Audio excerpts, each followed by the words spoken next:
आज हम बात कर रहे हैं hydrostatic carbon oxygen and silicon burning. मैंने एक्चुअली इसकी वीडियो बना दी थी बट मुझसे गलती से डिलीट हो गई थी वो। सो बताते इसमें क्या होता है। देखो, hydrostatic carbon oxygen silicon burning यानी कि hydrostatic burning of carbon and oxygen and silicon ऐसे बोल सकते हैं हम। ठीक है, ये होता क्या है बेसिकली। हाइड्रोस्टैटिक बर्निंग का मतलब होता है एक बहुत ही ज़्यादा स्टेबल प्रोसेस। हम देखो, हमारे पास न्यूक्लियर रिएक्शंस होती हैं। ठीक है, अब न्यूक्लियर रिएक्शंस जो होती हैं बड़े आराम से कंट्रोल हो सकती हैं। कैसे कंट्रोल होंगी? ग्रेविटी की वजह से। ग्रेविटी न्यूक्लियर रिएक्शंस को कंट्रोल कर सकती है। बताती हूँ कैसे करेंगी। जैसे मान लो आपके पास एक बैलून है। ठीक है, ये बैलून फूल रहा है ड्यू टू न्यूक्लियर फ्यूजन की तरह का फूल रहा है, और ग्रेविटी इसको फोर्स लगा रही है कि बस रुक जा अभी रुक जा, ऐसे रोकती है। तो ये गुब्बारा जो होगा ऐसा ऐसा स्टेबल रह जाएगा, ना ज़्यादा फूलेगा ना ज़्यादा कंप्रेस नीचे को मतलब ना अंदर को जाएगा ना बाहर को निकलेगा, ना ऊपर की ओर फूलेगा, ना तो ग्रेविटी कोई लाइक प्रेशर बनाएगी। जब तुम्हें दोनों तरफ से धक्का दी जाएगा तुम एक जगह पे स्टेबल हो जाओगे ना। सिमिलरली सो न्यूक्लियर फ्यूजन्स आपके बड़े आराम से कंट्रोल हो सकते हैं। ठीक है, अब न्यूक्लियर फ्यूजन होता क्या है? Sudden explosion. बट यहाँ पे हम क्या करते हैं, वो सडन एक्सप्लोजन नहीं करना है, क्योंकि नाम है स्टेबल प्रोसेस यानी कि हाइड्रोस्टैटिक बर्निंग। हाइड्रोस्टैटिक बर्निंग का मतलब होता है किसी चीज़ को स्टेबल रखना। एक स्टेबल बड़े आराम से एक जेंटल सा प्रोसेस होता है हमारे पास। ठीक है, जैसे प्रोटॉन प्रोटॉन चेन रिएक्शंस होती हैं वो स्लो प्रोसेस होता है, वो स्टेबल प्रोसेस है। ठीक है, अब टॉपिक आता है हाइड्रोस्टैटिक कार्बन बर्निंग। तो हाइड्रोस्टैटिक कार्बन बर्निंग का क्या मतलब हुआ? यानी कि कार्बन एक बहुत बड़ा मैसिव एलिमेंट है। ठीक है, ये लार्ज स्टार्स में पाया जाता है कार्बन। ठीक है, मैं लिखे कि कार्बन लार्जेस्ट एलिमेंट है, लार्ज स्टार में पाया जाता है। अब लार्ज स्टार में क्या होता है? टेम्परेचर बहुत ज़्यादा होता है, high temperature, high pressure, high density. तो 1.5 × 10⁸ केल्विन तक का टेम्परेचर वहाँ पे देखने को मिलता है। हाइड्रोस्टैटिक कार्बन बर्निंग में क्या होगा? अब कार्बन बहुत बड़ा स्टार है, यहाँ पे फ्यूजन्स बहुत तगड़े होने चाहिए, बट यहाँ पे लगा हाइड्रोस्टैटिक यानी कि एक स्टेबल प्रोसेस। तो स्टेबल यानी कि धीरे धीरे आराम आराम से कार्बन की बर्निंग होगी। ठीक है, अब जैसे हम यहाँ पे एग्जांपल लिया हमने प्रोटॉन प्रोटॉन चेन रिएक्शंस का, कि जो हमने यहाँ बोला कि एक बहुत ज़्यादा स्लो प्रोसेस होता है। तो स्लो प्रोसेस हम बता देंगे कि इस तरह से होता है। प्रोटॉन प्रोटॉन चेन रिएक्शन की वीडियो मैंने डाली है, वहाँ से आप देख लेना क्या लिखा है मैंने। ये यानी कि एक प्रोटॉन आपस में कोलाइड करते हैं, ड्यूट्रॉन बनाते हैं, क्योंकि अब इनको चाहिए न्यूट्रॉन। ये प्रोटॉन रिच है, इनको न्यूट्रॉन चाहिए। तो ड्यूट्रॉन क्या होता है? न्यूट्रॉन रिच होता है। तो यहाँ पे बीटा डी की यहाँ पे कॉज होता है। अब ड्यूट्रॉन एंड प्रोटॉन आपस में मिलके हीलियम-3 बनाते हैं और साथ में गामा एनर्जी को रिलीज़ करते हैं। जहाँ भी आपके पास प्रोटॉन डल गया वहाँ पे गामा एनर्जी रिलीज़ होगी। ठीक है, मतलब डिफरेंट हुए ना, लाइक यहाँ तो सेम है। यहाँ पे क्या गामा निकालूंगी, यानी कि एक डी और एक साथ में पी, या तो हीलियम या पी होगा तो भी मेरे पास यहाँ पे गामा निकलेगा। बस बता रही हूँ, मतलब बेसिक चीज़ है बताने के लिए। ड्यूट्रॉन और प्रोटॉन आपस में जब कोलाइड करते हैं, फ्यूजन कॉज करते हैं, तो हीलियम-3 न्यूक्लियस निकलता है और गामा एनर्जी आपकी निकलती है। अब हीलियम-3 आपस में फ्यूजन कॉज करते हैं, 4 हीलियम बनाते हैं। सबसे स्टेबल एलिमेंट यही होता है, और लाइक 25% यही ज़्यादा यूनिवर्स में 25% प्रेजेंट होता है। साथ में 2 प्रोटॉन्स यहाँ पे आपके पास निकलता है। जो आपके पास जो ओवरऑल रिएक्शन आती है, ओवरऑल रिएक्शन वो क्या होती है? 4 प्रोटॉन, यानी कि प्रोटॉन का ये वो हाइड्रोजन की बात हो रही है। ठीक है, 4 प्रोटॉन क्या बनाते हैं? स्टेबल वाला हीलियम बनाते हैं, 2 पॉजिट्रॉन्स एंड 2 न्यूट्रिनोस। ठीक है, ये हाइड्रोजन से हीलियम बनाने का था। ठीक है, अब मुझे बनानी है कार्बन। ये मैंने क्यों बताया? हाइड्रोजन हीलियम विद कार्बन वगैरह बनते हैं ना।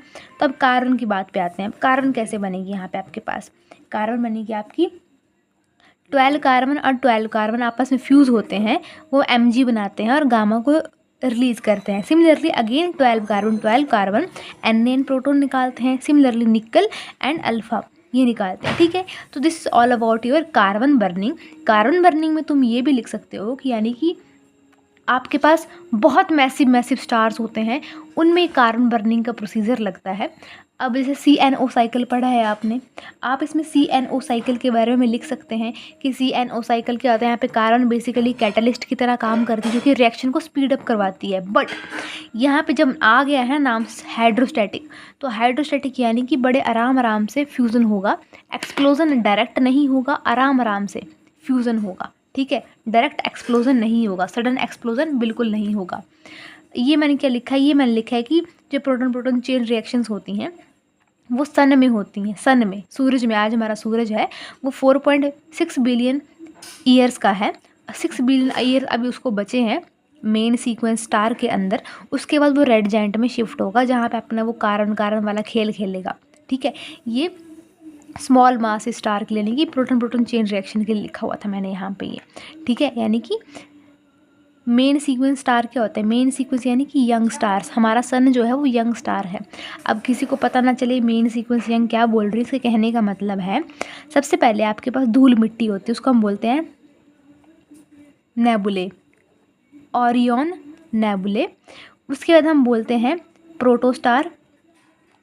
यहाँ पे आपके पास कोई फ्यूज़न नहीं होते हैं। ठीक है, यहाँ पे आपका कोर जो होता है बहुत हॉट होता है। कोर क्या होता है, जो यानी कि बीच का हिस्सा स्टार का। ओरियन नेबुला धूल मिट्टी गैस वगैरह लाइक रेडिएशंस कॉस्मिक रे सब उसमें आता है। ठीक है, प्रोटोस्टार यानी कि कोर बहुत बहुत बहुत हाई टेम्परेचर का है। ठीक है, उसमें कोई फ्यूजन्स नहीं हो रहे हैं। फिर आता है मेन सीक्वेंस। अब मेन सीक्वेंस में हाइड्रोजन से हीलियम बर्न हो रही होती है। जब हीलियम बन जाएगी तो आपका स्टार मेन सीक्वेंस को छोड़ देगा और रेड जाइंट में वो पहुंच जाएगा। रेड जाइंट क्या होता है आपके पास, रेड जाइंट यानी कि यहाँ पे कार्बन वगैरह फ्यूजन्स होती है, कार्बन नाइट्रोजन ऑक्सीजन वगैरह वगैरह शुरू होते हैं। ये फेजेस होते हैं स्टार के। ठीक है, ऐसे हमारा लाइफ साइकिल होता है। ठीक है, जैसे पवर्टी हिट करते हैं, न्यू बॉर्न होते हैं, पवर्टी हिट करते हैं, फिर आगे जाके हम बुढ़ापा, यंग होते हैं, फिर बुढ़ापा आता है। सेम स्टार्स का वही केस रहता है। ये प्रेग्नेंट लेडी समझ लो, पेट में बच्चा है। ठीक है, उसका बच्चा बाहर निकलता है, प्रोटोस्टार समझ लो अभी फ्यूज़न के लिए वो तैयार नहीं है। मेन सीक्वेंस समझ लो कि अब बच्चा थोड़ा जवान हो रहा है, 10th 11th में हो गया। रेड जाइंट यानी कि अब वो लाइक 21-22 का हो गया, शादी वाली उम्र होगी। ठीक है, रेड जाइंट के बाद आता है आपके पास सुपर जाइंट वगैरह, यानी कि अब थोड़ा बच्चे वगैरह हो गया उसके, मतलब ऐसे करके समझने की बात है। ठीक है, सो मैंने आपको बताया carbon carbon hydrostatic carbon burning में आपके पास ये चीज़ें होती हैं। अब हम बात करते हैं हाइड्रोस्टैटिक ऑक्सीजन बर्निंग। तो आप बताओगे थोड़ा सा ऑक्सीजन के बारे में कि हाइड्रोस्टैटिक ऑक्सीजन बर्निंग या अब कार्बन से बड़ा क्या होता है ऑक्सीजन। अब ये और भी बड़ा न्यूक्लियाई है हमारे पास। अब यहाँ पे टेम्परेचर और भी ज़्यादा होना चाहिए। तो टेम्परेचर कितना होता है यहाँ पे 1.5 × 10⁹ ले लो। ठीक है, बहुत ज़्यादा टेम्परेचर होता है यहाँ पे हमारे पास। यहाँ पे दो ऑक्सीजन न्यूक्लियाइज आपस में फ्यूज़ करके सिलिकॉन बनाते हैं, फॉस्फोरस बनाते हैं, सल्फर बनाते हैं, अल्फ़ा प्रोटोन एंड गामा आपस में ही रहता है। माफ़ करना, थोड़ा मम्मी थोड़ा ज़ोर से चिल्ला पड़ी मेरी। ऑक्सीजन सिलिकॉन बनाते हैं, ऑक्सीजन फ्यूज़ होके फिर आपके पास फॉस्फोरस बनाएंगे, P देन सल्फर, राइट। अब ये क्या है, मैसिव स्टार के केसेस में होते हैं। ठीक है, अब कुछ मैसिव स्टार जो होते हैं, अब हम मैसिव स्टार लाइक उनमें एक्सप्लोजन्स होते हैं, धीरे धीरे एक्सप्लोजन्स होंगे। अब बहुत बड़ा सितारा है, उसको ख़त्म होने में कितना ज़्यादा टाइम लगेगा। तुम बहुत बड़ा बर्गर दे दी जाए, तुम जल्दी जल्दी खा पाओगे? नहीं खा पाओगे, धीरे धीरे खाओगे ना उसको, क्योंकि बहुत बड़ा टाइम लग जाएगा आपको खाते खाते। तो मैसिव स्टार्स होते हैं वो साल भर ले लेते हैं एक्सप्लोज मतलब ख़त्म होने में। ठीक है, ये ऑक्सीजन बन के सिलिकॉन फॉस्फोरस सल्फर जो भी बन रहे हैं आपको साल लग जाते हैं, कई साल लग जाते हैं। और अगर छोटे सितारे होते हैं ना, लाइक जैसे अगर हमारा सन होगा, ठीक है, सन जैसे सितारे जो होते हैं छोटे सितारे, सन से भी और छोटे छोटे सितारे होते हैं हमारे पास। तो स्मॉल स्टार्स होते हैं वो 1-2 महीने लगाते हैं, क्योंकि वो छोटा सा होता है। अब तुमको बिस्किट दे दी जाए, तुमको जब जल्दी जल्दी ख़त्म कर दोगे। बर्गर दे दी जाए तो तुम्हें टाइम लगेगा ना थोड़ा, तो वैसे करके समझो। तो ये होती है आपके पास हाइड्रोस्टैटिक ऑक्सीजन बर्निंग। क्या आपने बताना है कि ऑक्सीजन उससे बड़ा न्यूक्लियाई आ गया। ऑक्सीजन कहाँ बनता है, रेड जाइंट सुपर जाइंट में आके आपके पास बनता है। इसमें बहुत ज़्यादा टेम्परेचर होता है, यहाँ पे आपके पास हाई टेम्परेचर, हाई डेंसिटी सब कुछ होता है यहाँ पे आपके पास। ठीक है, अब नेक्स्ट आता है आपके पास टॉपिक में है सिलिकॉन। अब सिलिकॉन तक पहुँचेंगे हम। ठीक है, हाइड्रोस्टैटिक सिलिकॉन। अब देखो ऑक्सीजन के बाद कितने ऑक्सीजन के बाद आपका सिलिकॉन कहाँ जैसे आता है आपका, हेल्बिब कोनाफनी नमक ऑल्सिप सकल आर्क्सा फीकोनिकोजन सक्टिप करमनकू। अच्छा ठीक है, सिलिकॉन तो नामग ऑल सिप यानी कि 14th नंबर है इसका। ठीक है, 14th एटॉमिक नंबर है सिलिकॉन का। सिलिकॉन 14th नंबर पे है। यानी कि अब हमने कहाँ जाना है, आयरन तक पहुँचना है हमने, आयरन तक। ठीक है, बताती हूँ आयरन का क्या केस है यहाँ पे। अब देखो सिलिकॉन कितना पीछे है आयरन से, यानी कि ऑक्सीजन से तो बड़ा ही है, हेलेबिब कनाफनी CNO। तो ऑक्सीजन कौन सा है, 8th है। तो 8th के बाद सीधा कहाँ पे, ये 14th एलिमेंट है। तो कितना बड़ा एलिमेंट है, ऑक्सीजन से तो बड़ा ही है सिलिकॉन हमारे पास। तो टेम्परेचर उससे भी तगड़े वाला होने वाला है। बट हमने पहुँचना है सिलिकॉन से आयरन तक।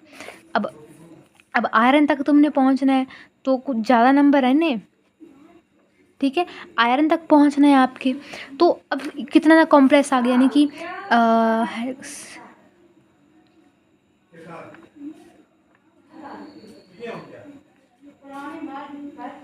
देखो कितने 28 20 तक पहुँच गए, कैल्शियम हो गए, कैल्शियम के बाद आपने कहाँ तक पहुँचना है, आयरन तक पहुँचना, तो कितने ज़्यादा एलिमेंट्स आएंगे आपके पास बीच में, कितने ज़्यादा एलिमेंट की फॉर्मेशन होगी। तो ये बहुत कॉम्प्लेक्स प्रोसेस होता है बेसिकली सिलिकॉन बर्निंग। मतलब यहाँ पे फ्यूजन्स होंगे लेकिन बहुत ज़्यादा कॉम्प्लेक्स होगा, यानी कि आपने देखो सिलिकॉन से आपने अब आयरन तक जाना है, ठीक है। तो सिलिकॉन में हम अल्फ़ा पार्टिकल डालते हैं, सल्फ़र बनता है, सल्फ़र में अल्फ़ा डालेंगे, आर्गन बनेगा, फिर कैल्शियम बनेगा, फिर टाइटेनियम बनेगा, फिर क्रोमियम बनेगा। मतलब कितने ज़्यादा एलिमेंट्स आएंगे, एंड में जाके आपके पास निकल बनेगा, एंड देन लास्ट में जाके बहुत टाइम बाद आपके पास आयरन बनेगा।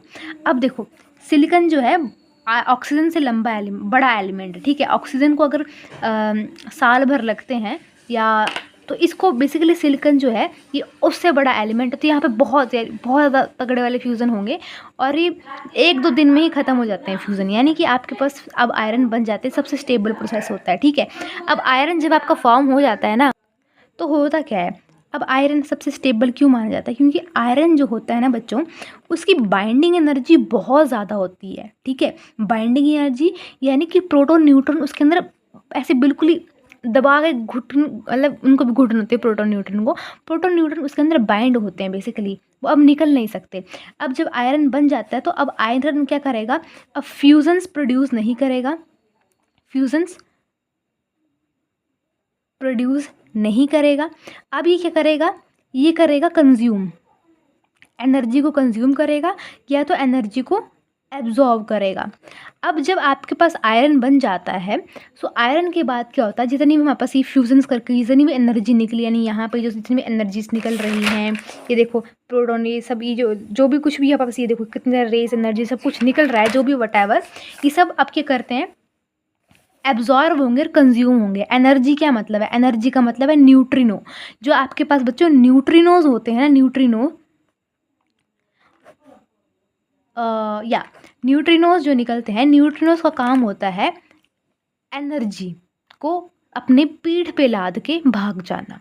यानी कि न्यूट्रिनोज जो होते हैं बेसिकली, जो प्रोटॉन न्यूट्रॉन ठीक है, जो न्यूट्रिनोज होते हैं आपके पास, न्यूट्रिनोज बेसिकली 95% एनर्जी को कैरी करके लेके चलते हैं, यानी कि 95% आपको एनर्जी लेके जाएंगे, यानी कि अब न्यूट्रिनोज ही हैं मेन, ठीक है। अब न्यूट्रिनोज क्या करते हैं, मैंने बोला कि अब आयरन क्या करते हैं, कंज्यूम करेगा, अब्जॉर्व करेगा, तो एनर्जी को वो अब्जॉर्व कर रहा है तो कंज्यूम कर रहा है। तो अब्जॉर्व करने का मतलब है कि न्यूट्रिनोज को वो अब्जॉर्व कर रहा है, न्यूट्रिनोज इसके अब्जॉर्व होंगे, आयरन उसको अब्जॉर्व कर लेगा सारे न्यूट्रिनोज को। उसके बाद आपके पास क्या होगा, चलो ठीक है, अब्जॉर्व हो गए। अब इतने ज़्यादा न्यूट्रिनोज हो जाएंगे, यानी कि Fe प्लस न्यूट्रिनो एक बड़ा सा एलिमेंट बन जाएगा। फिर उसके बाद ये बड़ा सा एलिमेंट प्लस न्यूट्रिनो, पता नहीं कितने न्यूट्रिनो ऐड होंगे और बहुत ही बड़ा एलिमेंट आपके पास बन जाएगा। लाइक गोल्ड हो सकता है, वो सिल्वर हो सकता है, यूरेनियम हो सकता है, बड़े बड़े आपके पास एलिमेंट की फॉर्मेशन होती है, ठीक है। सो अब आयरन के बाद हम बोलते हैं कि आपके पास जब बड़े बड़े एलिमेंट्स फॉर्म हो जाते हैं, राइट, अब बोलते हैं कि आपके पास सुपरनोवा कब होगा। तो सुपरनोवा कब होगा, ये तो मैंने बता दिया कि फॉर्मेशन कैसे होती है बड़े बड़े एलिमेंट्स की, ठीक है। सो हम ये भी बोलते हैं कि आपके पास बड़े बड़े एलिमेंट्स जो होते हैं वो सुपरनोवा के बाद बनते हैं। तो उसका कंसेप्ट मैं आप लोगों को समझाती हूँ कि बड़े बड़े एलिमेंट्स आपके पास सुपरनोवा के बाद क्यों बनते हैं। सो देखो आपके पास होता क्या है बेसिकली, जब आपके पास जो Fe यानी कि Fe है, बेसिकली Fe का कोर जो होगा वो इनवर्ड स्क्वीज होगा, यानी कि अंदर को वो पिचकना शुरू कर देगा। क्यों पिचकेगा, क्योंकि ग्रेविटी इसको हर तरफ से धक्का मारेगी, सिकुड़ जा बिल्कुल ही, ठीक है। अब एक ऐसा टाइम आएगा आपके पास कि आपका ये जो कोर होगा वह सिकुड़ना बंद हो जाएगा, ठीक है। जब सिकुड़ना बंद हो जाएगा तो अचानक से एक आपके पास शॉक वेव आएगी। शॉक वेव इसके पूरे अंदर घूमेगी, ऐसे ऐसे आगे पीछे घूमेगी, और इसके जो आउटर लेयर्स है ना, ये वाली लेयर्स, इनको वो ब्लास्ट कर देगी, ठीक है। और जब ब्लास्ट होगा आपके पास, तो आपके पास गोल्ड वगैरह फॉर्मेशन यहाँ पे होना शुरू हो जाएगी, ठीक है। और जब ब्लास्ट होता है, सुपरनोवा क्रिएट होता है, सुपरनोवा से ये चीज़ें बनेगी, और सुपरनोवा के बाद आपके पास न्यूट्रॉन स्टार बनेगा और एक ब्लैक होल बनेगा। अब ये न्यूट्रॉन स्टार क्या होते हैं, जो रिमेनिंग्स होते हैं ना सुपरनोवा के आधे कुछ टुकड़े होते हैं, वो टुकड़े भी आगे जाके ऐसा नहीं कि वो वेस्ट चले गए, नहीं, वो जो टुकड़े होंगे ना, छोटे-छोटे टुकड़े, उनको बोलते हैं, वो पल्सेस को बाहर निकालते हैं, वो भी मतलब यूज़फुल होते हैं, उनको हम न्यूट्रॉन स्टार नाम देते हैं क्योंकि वो पल्सर्स उनका नाम होता है, पल्सर यानी कि 10-10 किलोमीटर तक, 10-10 किलोमीटर्स तक आपके पास माइक्रोवेव्स प्रोड्यूस करेंगे वो, ठीक है? पल्सेस को प्रोड्यूस करेंगे, ठीक है? जो आपके पास न्यूट्रॉन रिमेनिंग्स होंगे आपके पास। अब ब्लैक होल क्या है? Black hole is something like जो कि ग्रेविटी को कंट्रोल कर रहा है चुपके से, यानी कि ये ना इसका कोई भार है ना कुछ है, ये बहुत इनविजिबल चीज़ है, ये आपके पास ग्रेविटी को कंट्रोल कर रही है। जैसे आपके पास मान लो स्पाइरल आर्म्स है, ये स्पाइरल आर्म्स बनाए मैंने, ये वाले आर्म्स जो हैं बेसिकली यहाँ पे स्टार का मोशन अलग है और यहाँ जैसे स्टार का मोशन अलग है, यानी कि कुछ सीधे घूम रहे हैं, कुछ उल्टे घूम रहे हैं। तो ऐसे क्यों घूम रहे हैं? इनको कौन कंट्रोल कर रहा है? जो एक चीज़ है, इनविजिबल सी चीज़ जो छुपी हुई है साइड में, वो है ब्लैक होल या डार्क मैटर भी हम बोल सकते हैं। डार्क मैटर और ब्लैक होल ही हैं जो कि इनको कंट्रोल करके रख रहे हैं। So this is all about hydrostatic carbon oxygen and silicon burning. और अगर आपको नोट्स चाहिए तो कमेंट कर दीजिएगा, बट इतनी अच्छी हैंड राइटिंग नहीं है मेरी, लाइक मैं आपको नोट्स शेयर कर पाऊँ, बट हाँ, आपको मैं बताती हूँ। अगर मेरे पास यहाँ पे कुछ नोट्स पड़े हैं, जैसे ये है हीलियम, सॉरी, ये hydrostatic carbon oxygen and silicon burning, इसके मैं आपको नोट्स बता देती हूँ बेसिकली। रिएक्शंस तो हर जगह होती हैं, बट जो बेसिक कंसेप्ट है मैंने आपको वो समझाया क्या कैसे हो रहा है, ठीक है? आप चाहे तो इसका स्क्रीनशॉट ले लीजिए।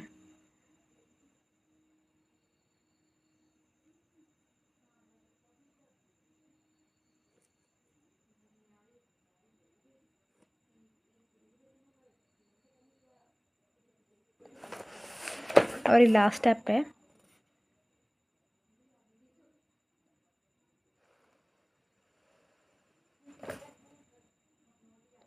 ठीक है? नेक्स्ट अब मैं टॉपिक करवाऊंगी एक्सप्लोसिव न्यूक्लियोसिंथेसिस। जो आपका बेसिक था बच्चों, वो मैंने आपको क्लियर करवा दिया कि बेसिक में क्या होता है आपके पास, यानी न्यूक्लियर फ्यूजन्स क्या होते हैं, ये सब चीज़ें क्या होती हैं, ठीक है? So this is all about. और हाँ, ठीक है, चलो हो गया। Thank you so much.